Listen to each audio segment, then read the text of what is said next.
Greetings, everyone. Thank you for joining us for Rabbit Roundup. My name is Andi Fouberg. I'm the president and CEO of the SDSU Alumni Association, and I am thrilled to be joined today by SDSU Director of Athletics, Justin Sell. Justin, thank you for joining us. I'm going to turn the floor over to Justin shortly, but if you have questions for him, please feel free to submit those using the Q&A feature at the bottom of your screen. Justin Sell became the 12th Director of Athletics at South Dakota State in 2009. From partnerships with Learfield IMG College to implementation of the 2025 SDSU Athletics Facilities Master Plan, which includes projects like the Dykehouse Student Athlete Center, improvements to Irv Heater Field, the Sanford Jackrabbit Athletic Complex, and Dana J. Dykehouse Stadium. Athletically, Jackrabbits have claimed 46 regular and postseason league championships in 8 different sports in his tenure. I could go on, but I think you would rather hear from him. Justin, thank you so much for joining us today. Well, thanks, Andi. Really appreciate the opportunity. It's given this last year, it's frankly been hard to connect on a regular basis with people, and so to have the opportunity to kind of share and spend some time, I certainly would be interested in answering the questions folks have. So I'll just maybe give a little kind of recap, and if I look at really kind of last year through this year and what it's taken to set us up for success. I remain so proud to be part of SDSU.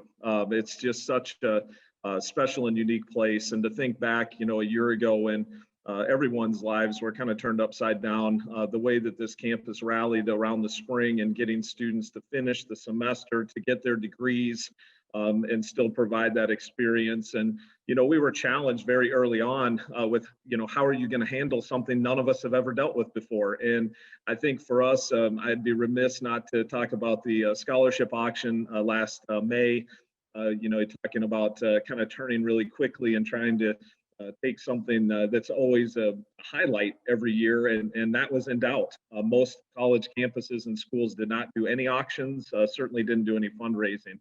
And, I tip my hat to the Jackrabbits out there, our fans, our supporters, our alums. When you look at raising $1.736 million in one night, and to add the elements of raising nearly $400,000 for Feeding South Dakota, to raise another $200,000 for high need scholarships on campus. That's the Jackrabbit spirit. And I think it really set the tone for us to say, you know what, we're going to deal with some challenging times, but if we do it together and we work together, we can find ways to not only get through that, but to continue to excel. And I think for us in athletics, that really set the table for us to have a mentality of, you had no idea how long the pandemic was going to last. We had no idea what challenges we face, when we'd even be able to play sports again, when would we even have students on campus again.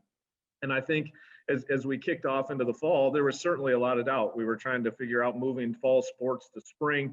We did our One Day for State, which raised a record $300,000 for athletics. We had over 2,500 donors, which is just an amazing amount, kind of double numbers from the year before. And so that's kind of a theme you'll hear from me is Jackrabbits rally. They understand the things that are important and how to support those. And I think in turn, one of the things I was most proud of our athletic program last fall, there were many places that needed help when we started the school year. We needed to greet our new freshmen coming to campus. We jumped in and helped with that. We turned Club 71 into a classroom. To help our campus with having a bigger space to spread students out for the entire year. The fact that our wellness center was going to have to close down for 2 weeks because of some COVID issues with some students. And we had a bunch of our coaches jump in and help with some of the cleaning of weight equipment and keeping that building open. And there were just so many examples of really rallying around what it means to be a Jackrabbit. So while things weren't normal at all, we found a way to do the things we do as Jackrabbits. Obviously, getting through the fall into the spring has opened us up for an incredible spring. I'm so proud of our student athletes. I'm proud of our coaches. I'd be remiss to not thank our campus. Tracy Green, Daniel Scholl, Laura Dirks, they really set up the testing component that allowed us to have a chance to play. When you're going through testing and tracing and quarantining and so many scientific terms that Andi, they know those very well. probably aren't part of my normal vocabulary. So I had to learn a lot here this last year just to kind of give us a chance to practice and be together and then ultimately to compete. And I said a lot of times during the year that the winning wasn't the most important thing. You have to put winning in place, and the ability to be able to have our kids on campus, to have them continue pursuing their degrees, and then to be able to be together, whatever form, just that chance to do that, and then to play. Playing was a win, but man, our student athletes took it to a new level. And when I think about the success this spring, I mean, men's and women's basketball won the league championship. Both of our cross country teams, men's and women's, won the cross country championships. Football just won the Missouri Valley Conference championship and is in the #1 seed in the playoffs. But then men's and women's swimming both finished second. We've had women's golf win 3 tournaments. Teresa Toscano's won 4 by herself.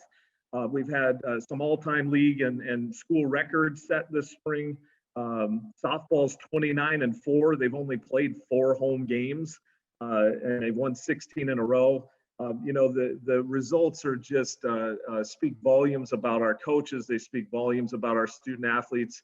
And people on the outside don't realize the ability to play and related to testing really comes down to behavior. And are you willing to make those sacrifices and do the things that help keep you safe, help keep your teammates safe? And I'm so proud, and knock on wood, we've got a little ways to go, but we have not canceled a game due to COVID from our student athletes. And that's a record that I know I'm really proud of. I know folks on our campus are proud of as well. And then, a couple other highlights. We passed the wrestling practice facility project, raised $4 million. Really appreciative of Frank Kurtenbach and his generosity to really kick that off and give a large amount, which motivated others to give. And so that project will get started here later this summer. And then certainly the announcement of Jack's Bash 2 and Dana's willingness to bring amazing entertainment. And frankly, at a time, we all need hope, and to think about getting back to normal, to have that set up for next fall, to welcome us back, to welcome new students to campus, and really to say, you know what, we're going to charge forward and we're going to do great things. And I think Jack's Bash 2 certainly solidifies that. And then, Andy, I would just close with, as I thought a lot about this year, and you go through challenges, and certainly many people would describe those as, we weren't and things weren't normal. It was very abnormal. We had to do a lot of things we're not used to. You could certainly take a negative view of that. And I think what I'm so proud of is, even though things were abnormal, there were so many things that felt familiar and normal about last year. And what I mean by that, it's the things that make SDSU so great. Thinking about others, our people-centered nature is part of our mission and our core values. You talk teamwork, you talk grit and determination. We talk about creative thinking. We have great leadership on this campus. We have really resilient students. The SDSU alums and supporters, I talked about all those donations and support to help provide those experiences to our students. And then excellence, and really a belief that we're going to be stronger for going through these things. And at the end of the day, you can tell we're going to have a really bright future. Our best years, I think, are sitting just in front of us. And it's that old adage of focusing on what we have, and not what you don't have, and being able to kind of rally behind that. And so while last year was all over the place, I feel so good about the fact that there are a lot of normal things about SDSU that were part of what happened last year, and they're going to be the things that set the table for us to do really well in the future. So again, I appreciate the opportunity to talk to folks and look forward to answering some questions. Yeah, I will just to what you said, right? We all learned a lot in the last year, right? I mean, we're doing this. You and I, neither one of us would have been able to know how to do this a year ago, right? So just another testament. Just a reminder, folks, if you have questions you would like to ask Justin, please submit those using the Q&A feature at the bottom of your screen. You touched a little bit, but what a spring it has been. I don't want to dwell on COVID, but I do want to talk about, while not jinxing, the incredible job the athletic department has done keeping student athletes and personnel safe to compete. This is the kind of thing that requires everyone to be on board and bought in. So how did you start? How is everything handled with the COVID protocols? Oh boy, that's an hour answer in of itself. So I'll try to keep it simple. We rallied really quick when things got turned upside down, and you're facing massive challenges, not only in your own world, but how you are part of campus, how you're part of your community. What are the other things that are going around, and you don't control most of those things. And so I would say this, Andy, we got really good at having plans A, B, C, maybe D, E, and F. We kind of had to factor and be able to move and be pretty nimble through the summer and fall to set the table. Like I mentioned, the testing piece, getting that set in August, we were really having a hard time figuring out what that was going to look like. And our campus kind of coming through and really getting it set up, doing it here on campus, that really gave us a chance to actually think about being able to do some more normal activities or find a way to participate. And then it's a commitment. It's a commitment from your coaches, athletic trainers, their worlds. I mean, you talk about a group that's been stressed beyond all. It's the athletic trainers and managing the testing. And then each of our personnel, and Jeff Holm and Christy Williams, I have the best facility staff in the country, being able to get all those things, how we space, how we manage crowds, how we set up our buildings. But we were trying to figure out how to even deliver mail. It was like down to those details. And to think we plotted through it methodically every day. We just addressed those things in front of us. And I'm so proud with a positive attitude. My folks stepped up every day. It was fun to come to work, even in tough times. And we continued to learn, and we got better. And like I said, I think those are lessons that are going to continue to make us strong as we move down the road. And and probably a little luck involved as well, and that's okay too. But we created a lot of that luck. Well, and I would ask everyone at home to knock on wood because it just can't hurt, right? Um, it is football playoff season. You touched on it, right? And it was a very good weekend, as always, but maybe an extra special good weekend to be a Jackrabbit, bringing the Dakota Marker back where it belongs and earning the #1 seed for the first time for football playoffs.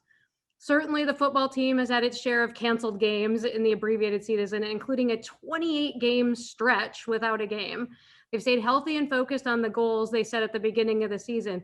Talk about that commitment of the program to get to this point. And that could be said for not just football, but other student athletes as well. That commitment to staying healthy to compete. Yeah, I think our student athletes took that commitment on, frankly, last fall, and they had to learn. And I think the testing being set up so early helped us get into a rhythm, helped us understand what we needed to do, what behavior made us safer. How do you avoid the large gatherings? And it's hard as a student, you're really making different decisions than maybe you normally would, because there is a social aspect of being around people when you're on campus. That's the beauty of a college campus. And so for them to really understand that, for coaches to design practices. So if we did have somebody test positive, we didn't contact trace out everybody. They had to look at those things completely different. So how we practiced and how we managed through that, certainly traveling, trying to figure out how to travel and do that safe, that brought up a whole other set of issues. And our students have been so thoughtful, responsive. They followed the advice. And they made a commitment to each other that if they wanted to play, they had to be serious about taking these things on. And in that process, I think they learned to come together. They learned to rally around something different. And I think the culture that we've built here, at times when you are tested and when times are tough and when the chips are down, it's that culture that comes through, and those people rise. And I think you're seeing it. It's reflective of the coaching staff that we have. Our student athletes reflect that very well. And then maybe what I'm most impressed with, Andy, is we've got some great senior leadership, but we have a lot of very young student athletes in our program, and their maturity and understanding and willingness to do those things, and they're becoming some of our best student athletes. So you can imagine I'm pretty excited for the next 3 or 4 years with this group and what they've been able to do this year. That extra year doesn't hurt either, right? Nope. Certainly, the seed has set up the scenario for the Jacks to play at home through the playoffs. Even with the attendance restrictions, home games are an important advantage and tickets are on sale. What does the postseason look like for football? Yeah, I mean, obviously, having the chance to play at home, a place you're comfortable with, and especially with all the COVID to eliminate travel is an issue. I actually think it's even a bigger advantage. And even though the NCAA has kind of said you get 25% of your capacity, that's the same for everybody to create some equity. I know 5,000 Jackrabbit fans are going to be loud, and they'll make a difference. And I know our student athletes have said it all winter and spring. When you look at Frost Arena and you look at our stadium, the fans that show up still make it feel like a home field advantage. And so we're super excited about that opportunity. And we've been working at that for many, many years, and the things have kind of come together. And to have that chance to be the top seed, to play in Brookings, and if we can continue to win, to do that all the way to Frisco, Texas, it could be a pretty special spring here.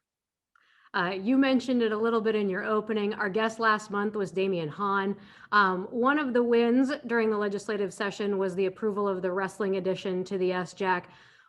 Talk a little bit more about just what that facility is going to mean for wrestling. Certainly, you mentioned Frank Kurtenbach's generosity and others to get that going, but what does that mean for our wrestling program? Yeah, like the SJAC, like the stadium. I think one, there's a symbolic piece to those facilities, and I've always said this symbolism is a reflection of a great university. Our facilities match the vision of this place.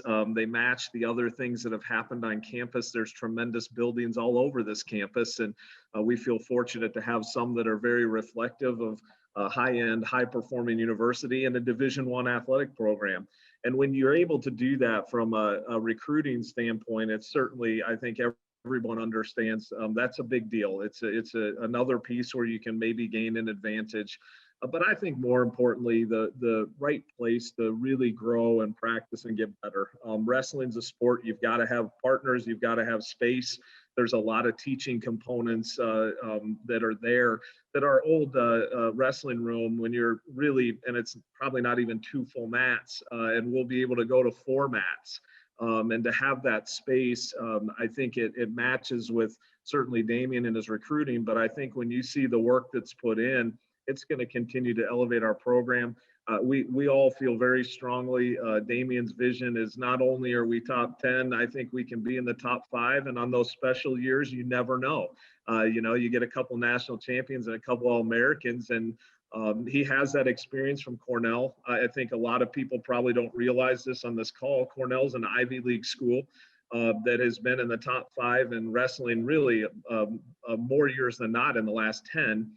One year they finished second, and it was between one weight at a national championship level. Had they won that, they would have won a national championship. And so if you don't believe that can't happen here, you have to believe in those things. And this facility is really one of those cornerstones that I think is going to continue to elevate us to that objective.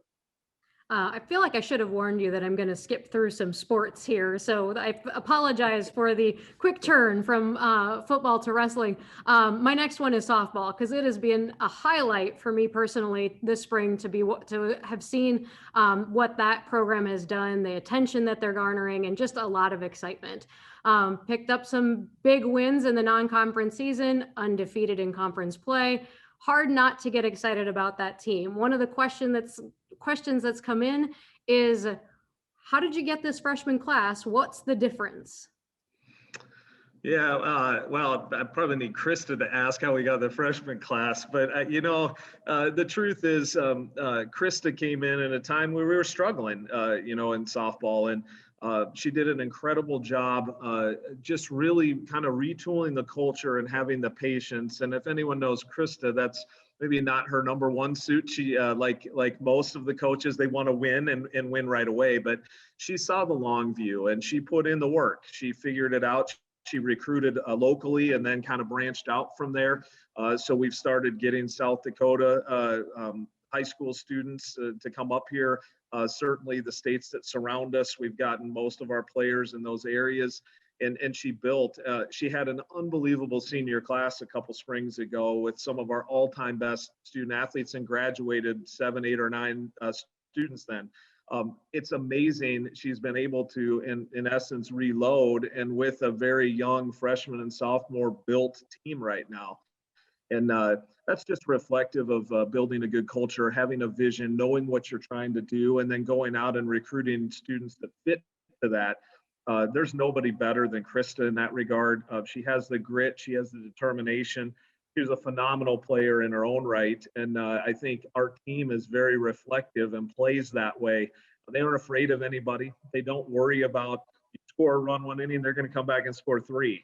Their mentality is just fun to watch. And you don't go 29-4 and play only 4 home games without having a little bit of ability just to stay in the moment and just play. And they seem to be having a lot of fun too. And they are really fun to watch. People should come out and see them.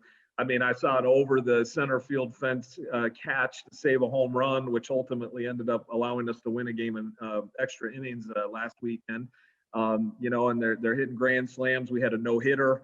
They're kind of doing a little bit of everything, but we've got the Coyotes this weekend at home, so I hope people come out, watch some softball, watch a little playoff football, and we'll have a great weekend as Jackrabbits.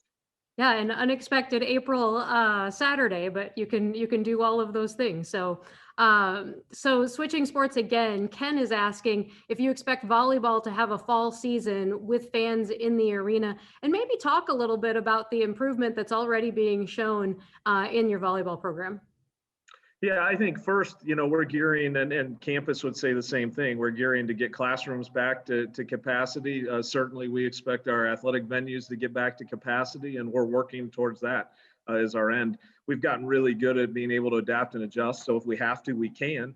But we're going to go with a positive approach. Let's fill these things, and let's get people back in the stands, and it'll be safe, and we'll get a chance to fully cheer on the Jackrabbits next fall. Dan Georgalis has done an amazing job so far. And I see a lot of characteristics that Krista brought to the table, Damian has brought to the table, first-time head coaches at the Division I level, and their vision, their ability to kind of establish what they want their program culture-wise and how it fits in with what we do at SDSU. I think Dan would be the first to admit, he can lean on. We have very successful coaches. We have a great kind of overall feel and plan of what we want to be and where excellence fits in. And that's why we hired Dan. He's done a great job recruiting.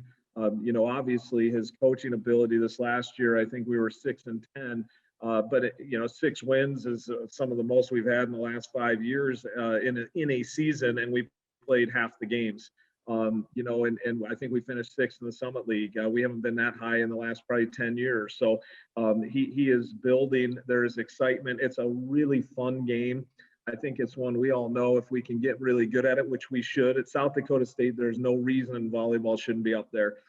I think we'll get a lot of people to come out to Frost Arena and support our women.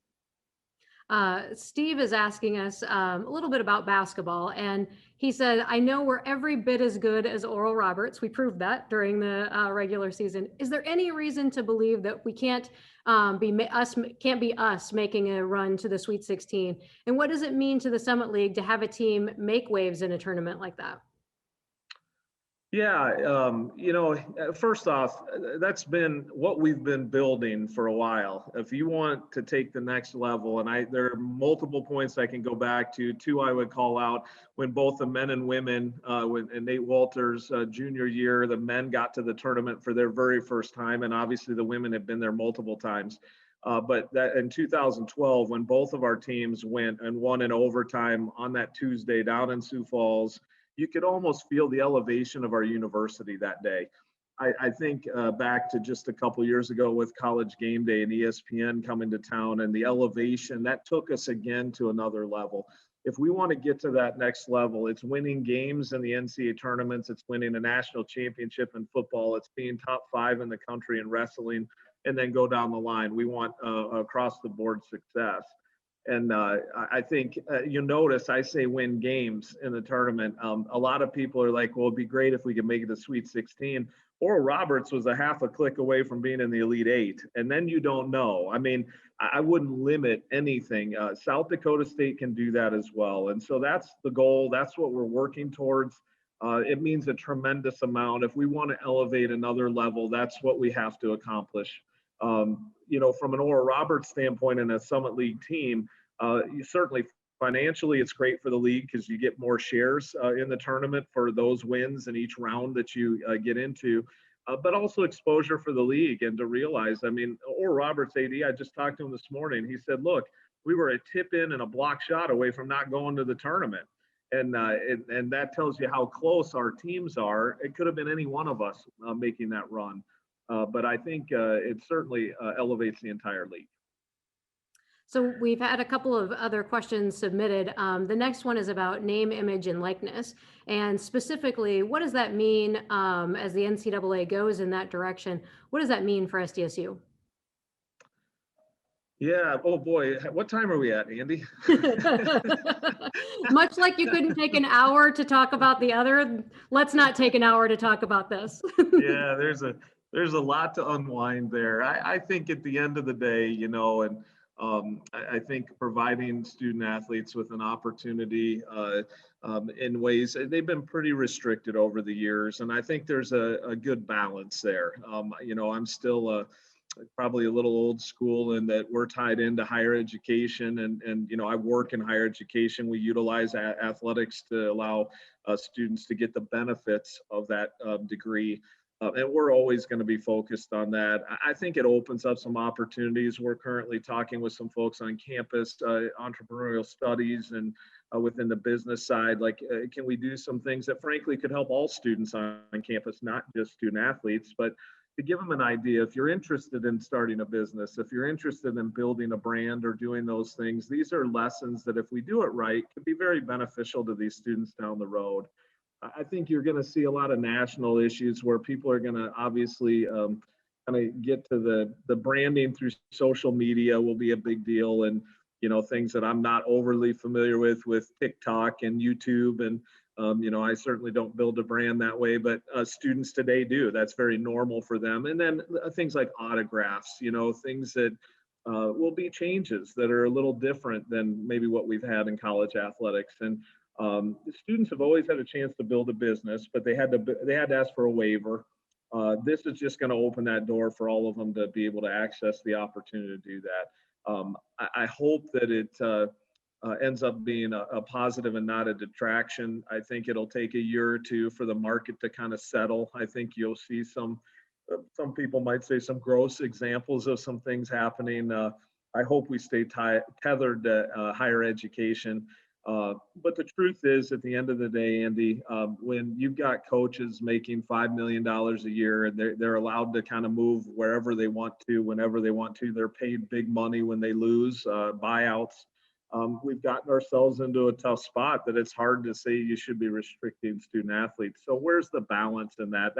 That's ultimately what we're trying to find out and working with the federal government, hopefully this summer to get some things squared away there to make things better. Certainly want to be able to compete, but I do appreciate the emphasis on the student and student athlete here at SDSU. Speaking of those student athletes, they were given a bonus year, we'll call it, of eligibility. Some will take advantage and others will move on with their lives. But what is this decision to have that extra year? What does it mean for the athletic department? Yeah, so a couple specifics. One, we certainly wanted to take care of all our seniors next year. I think this being a senior year isn't a way to end.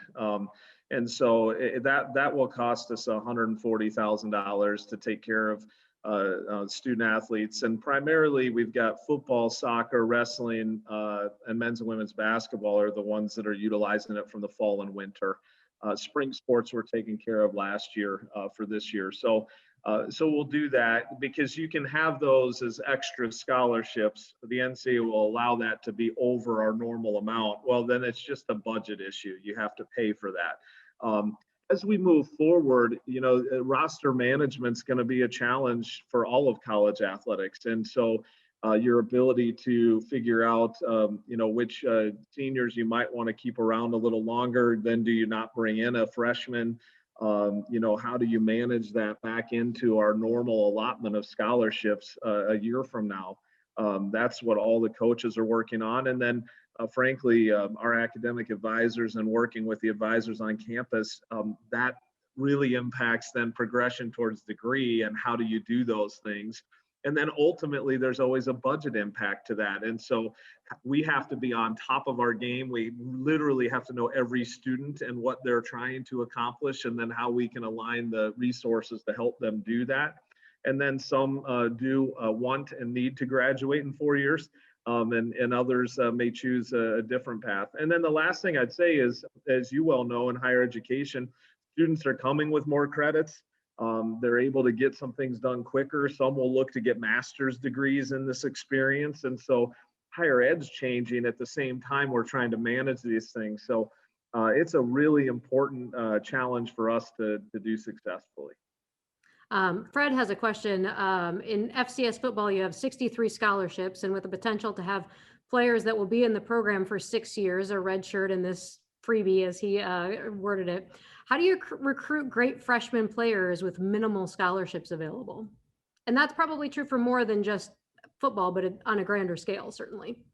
Yeah, for sure, and that's what we're really talking about. And I think it's that balance. I will say this: quite a few students do choose to leave when they're done. With their 4 years, they aren't looking for an extra year. They want to start their lives. They want to go get a job and start a career. So there's some natural kind of matriculation there that helps ease some of that roster kind of pain. In total, like football, there's 63 scholarships that can be spread amongst 85 student athletes. So we do this all the time. And we have a little bit of cost of attendance in football and men's and women's basketball.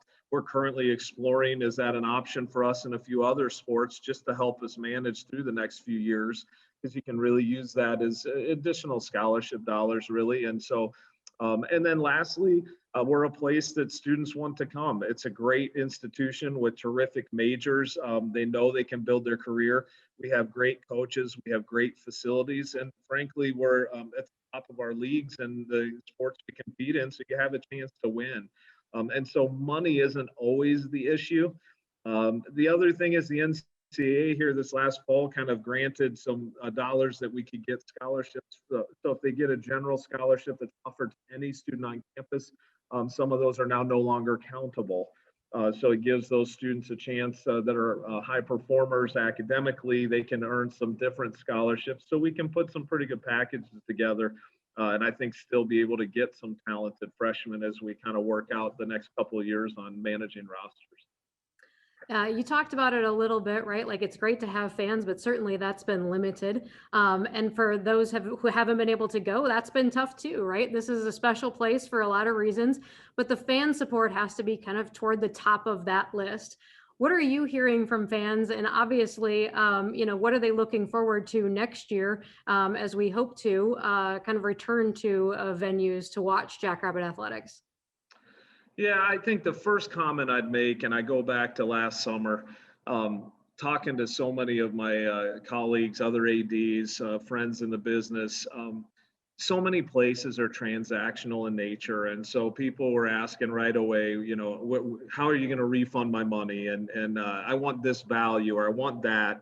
And South Dakota State fans, Andi, it gave me so much hope, and it made me feel so proud, and I'm so thankful for them. They called and said, I can't imagine what you're going through. What can we do to help? How can we support the student athletes? How can we support your coaches? We know there's going to be tough times ahead. And that literally was the piece that told me we're going to be okay. We've had people that have supported us for 30 and 40 and 50 years, and they're going to continue to support us long into the future. And that's the advantage we have. It's not a one-time deal. It's not a transaction. We're in this together. And so being able to see people back in Frost Arena in December, January was the greatest thing ever.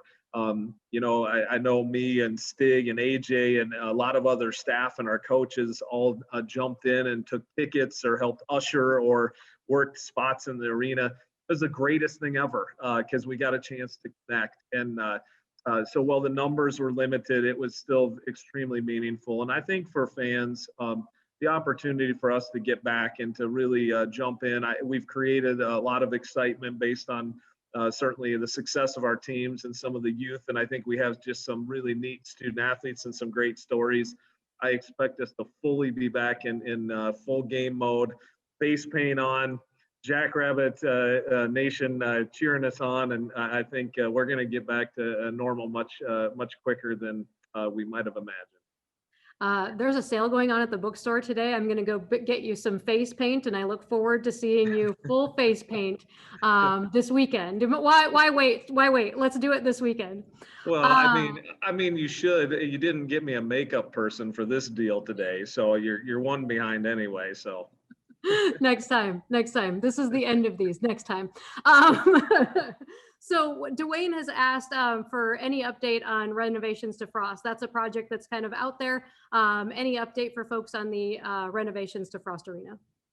Well, sure. I've got a deal for you all. If anyone wants to jump in and support that, we've been working on it pretty hard through last spring, and then with the pandemic, it kind of put a halt to some of those conversations and pieces. And so, and very respectfully, needing to let some time pass. So we're back into that mode, trying to get a lead donation. That's what we need, just like with the other facility projects. We're obviously planning on doing it primarily through fundraising dollars, like the other projects we've had, which is a point of pride for me to think that we've been able to build $119 million worth of facility improvements and really not use student fees and state funds and university dollars. That's unique. That doesn't happen anywhere, and that's totally due to the generosity of SDSU folks. But we're back in that mode. We're trying to figure those pieces out, trying to revise a few of the cost estimates, make sure we're still on track.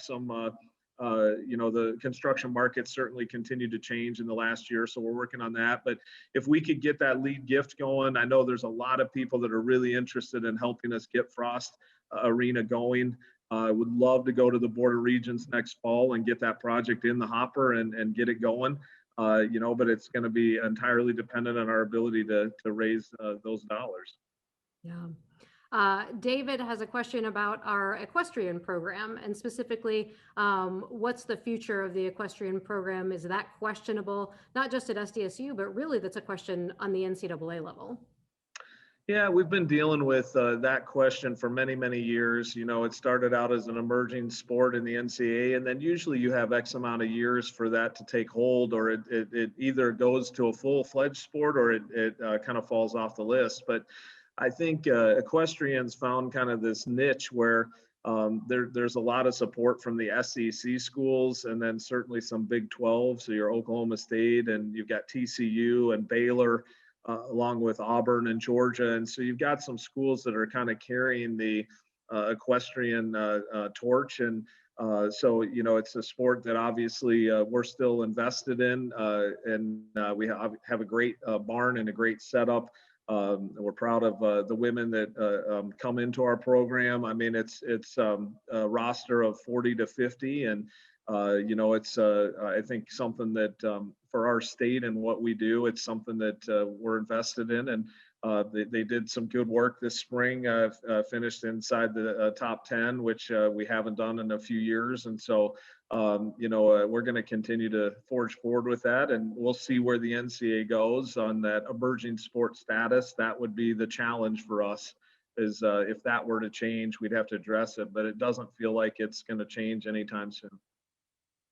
I want to go back to something that you mentioned kind of at the top, an exciting announcement last week. You joined Dana Dykhouse to announce the Jack's Bash 2, which Jack's Bash was a really exciting way to open the stadium. This is going to be how we maybe re-enter some of our normalcy, but really, what does an event like that mean to athletics, to SDSU, to Brookings? It's a huge event. It is. I mean, we doubled the size of our community the last time we had it in one day. And I just think, the spotlight is on our community. The spotlight's on our institution. Dana's generosity and willingness to provide $25 tickets for students, to take care of our season ticket holders and Jackrabbit Club members, our faculty and staff. and certainly his first premier employees to do that. And to do it in such a generous way, we don't take any risk on it. That's, primarily, it would be a very hard show for us to do and promote on our own. And so to have his willingness to back that and to support that. And then, in typical Dana fashion, I think celebrating 5 years and 5 years of success, and certainly in the stadium and with our football program, but across this university. I mean, I could go into every academic program. I could go into our great faculty and staff, our leaders on this campus. It's a celebration of SDSU. And to be able to put that flag in the ground to say, you know what, we know there's been challenges this year. We know we haven't been able to do the things that we frankly love to do. Let's put a marker out there and kind of give us a boost here this spring before we get to commencement, get students excited. I hope it helps with enrollment. I hope it helps with other things on campus, but it is just a massive deal to really celebrate the entire place as we get ready for the first home football game next fall. And it lends itself, you're almost adding a whole nother homecoming week to a degree because we all get to kind of rally around this place and be together again. Great way to kick off the fall. You also mentioned really, I mean, when I talk about the athletic auction, what you all did really at the beginning of the pandemic to shift gears and to do that event virtually, and then to raise scholarship money for other students feeding South Dakota. What you did there was really an impressive undertaking, but it's been a special event for a while now for a lot of reasons. You really showed the nation last year that it could be done virtually and really done well. You've moved it to May this year. What can people look forward to with this event in 2021? Yeah, it's funny because it's such a great event. You start to feel the pressure of, you want to keep the bar up there. And I think we've come up with another way to do so. Obviously, for so many years, we moved it into Frost Arena, and it's just had a magical feel to it. Probably one of the best nights in Brookings every year. And everyone understands what that night is. Last year, we had to obviously change and do the virtual, and I think we captured a lot of the things about when we get together in Frost, but we just had to do it through screens. This year, we're moving it back a little bit just to get a little breather room from the end of the semester, get us to where, hopefully we could get maybe some more people as far as being able to be in person. So we're going to do a kind of a combo deal. Obviously, we'll do a large portion in person in the SJAC. So we'll have a couple, I think, pretty interesting, maybe design pieces in there to, it's such a massive building, but we're going to still try to make it feel like the auction. So I know Christy Williams and that group has been working on some things. So I'm kind of excited about it. And then what we learned last year was the ability to share with people that are in Phoenix, Arizona, and Naples, Florida, and Texas, and everywhere in between.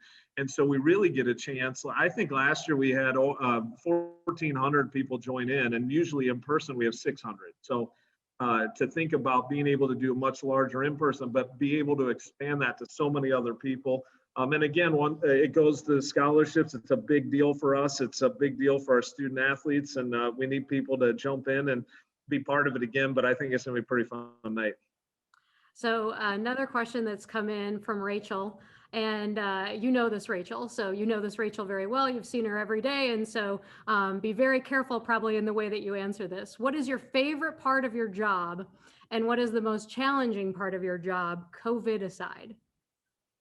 Don't say that Rachel's the most challenging part of your job. That's what I'm trying to make sure you don't do, Justin.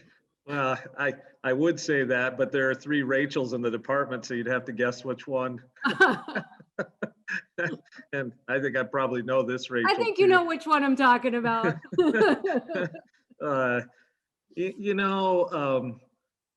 For me, it's been interesting. It's been a year that you kind of just have to stick your nose in it every day, right? And I'm not always attuned to just a day to day. I like vision. I like the big stuff. I like to bring things together, and I had to retool and find joy in the little things and connecting in a different way with folks, and to do it virtually or to do it, support our staff and our coaches and our student athletes in a different way. And so I think for me, the most enjoyable aspect was really going back to the simple things. This is about relationships. This is about people. I want to work with people that I love, that I truly believe in, that I trust. And I've got 85 full-time people that I feel that way about. And so to come to work every day and to know that you have positive people that can pick you up when you need it, and then to be there and supporting them with all those other things, I think I've learned to be a better manager, a better leader, a better person through this. And so those are the things that I have pure joy on. I would say slipping out of the office to golf a little bit provides me a little joy too, but hopefully President Dunn isn't listening. And then I think the hardest part of the job, it's funny because if you asked me this a year ago, I could have a different answer. But I think it is that nature of literally trying to figure out each and every day just how to put one foot in front of the other, and baby steps and putting things together was a win.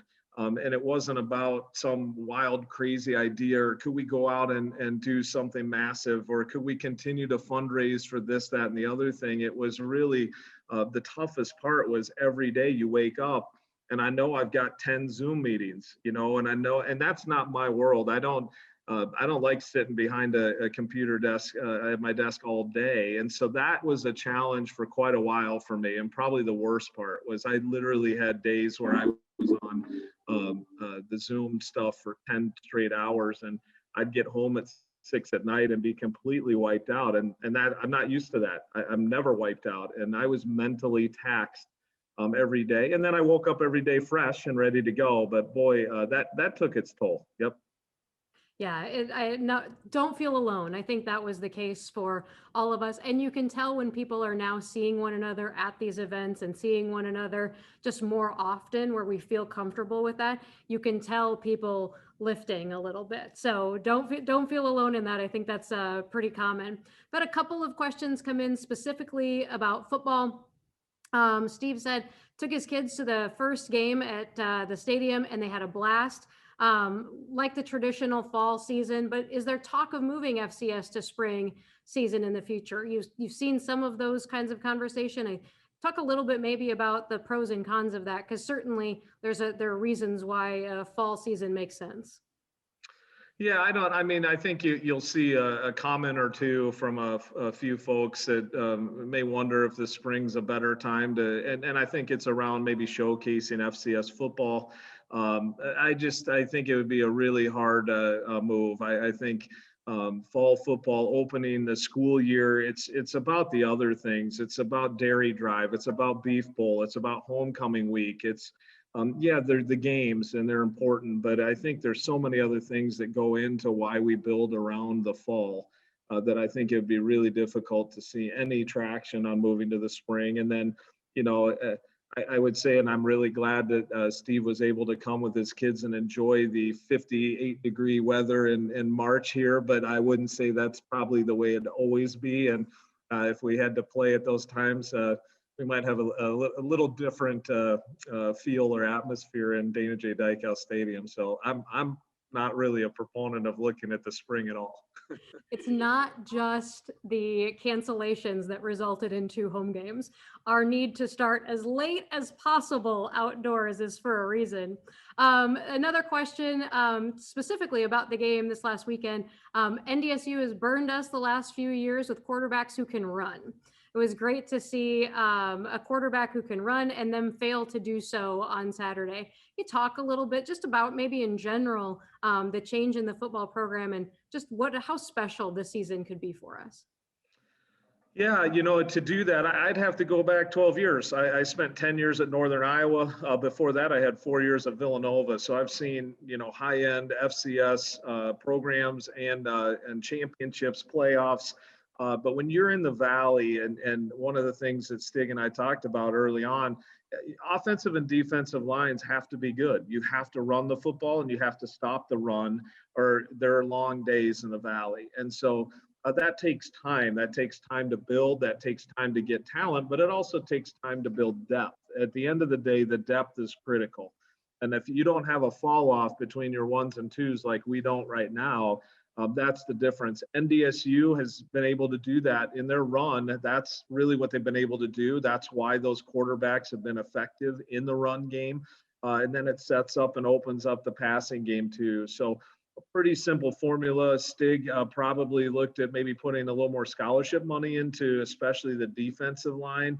And I think you see it paying huge dividends because it's a wall. You can't run on it very easily. And I think it's a great recipe for us to be successful. I love to give a shout out to those guys because offensive and defensive line don't always get a lot of the accolades. And we have some really good players on the field, but in the trenches, that's what you saw yesterday. There was almost a little feeling, or Saturday, there's almost a little feeling of changing of the guard. I think we kind of did back to them what they've been able to do to us a few times in the past. And then realistically, Andy, in the last 5 or 6 years, our NDSU games have come down to a play or two. And some of those plays could have been set up in the trenches, right? And so it's not like we haven't been in the mix. It's not like we haven't beaten them. It's not like we don't expect to beat them. But you do need to walk through that door and make that play. And they've been able to do that a little bit more in the past. But boy, all those years of that happening, and it went all the way in one moment. I felt like the world was right finally. Well, we're coming close to our time, but before we get to our rapid fire section, how's the family? Oh man, my family's doing great. Thanks for asking. My wife loves working with our student athletes and loves this community. And we've got our 3 boys are all here in town. Son Zach's working over at Maderi teaching. He just got married at the end of March. Josh and Eric are junior and sophomore here on campus, so we've got them here. So Mama Bear's pretty happy having some kids around. And then my daughter Abby's at Louisville getting a PhD, and she's getting married here July 31st. So we've got a nice full summer, but it's been a really fun time to have kids on campus, to see this school from a dad's lens has been fun. And then they're just at really enjoyable ages. Jenny and I are enjoying life and love that Brookings is our home. Well, we're glad it's your home. Like I said, we try to end these with a little bit of rapid fire drill. So we'll see how many we get through. Are you ready? I am ready. The first answer is Rachel. Favorite staff member, and it'll be a different Rachel than who asked the question, right? What is your least favorite household chore? Picking up the dog poop in the yard. How do you like your steak? Definitely medium rare. Taco John's or Taco Bell? The Taco Bell for sure. I mean, you nail the state question, and then you really fail all of the Midwest on, wow, not a local. Morning person or night owl? I've shifted. I was a night owl for 25 years, and in the last probably year and a half, I am a morning person now, all the way. Favorite sport to play growing up?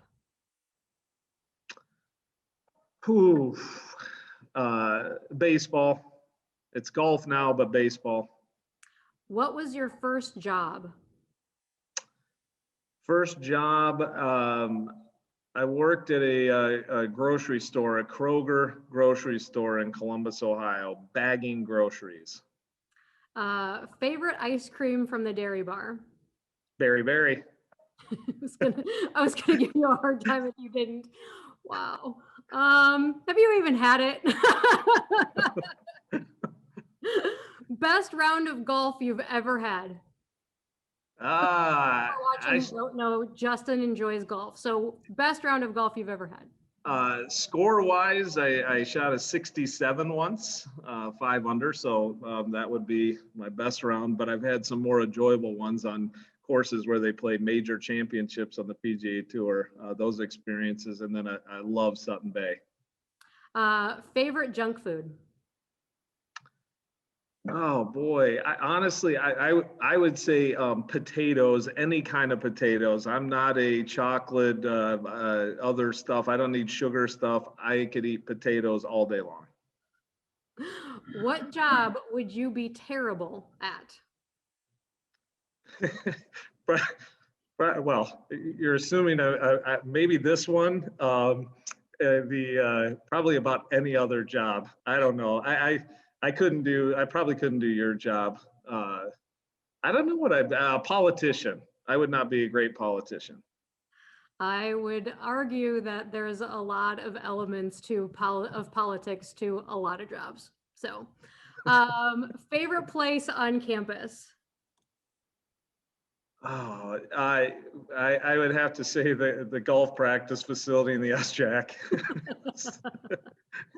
Great answer. Justin, thank you very much for joining us. And for all of you, thank you for joining us today. This is our last Rabbit Roundup for the academic year, and hopefully we will get to be back to holding these in person in the fall. But again, Justin, thank you so much for joining us, and thank you all for tuning in. Thanks.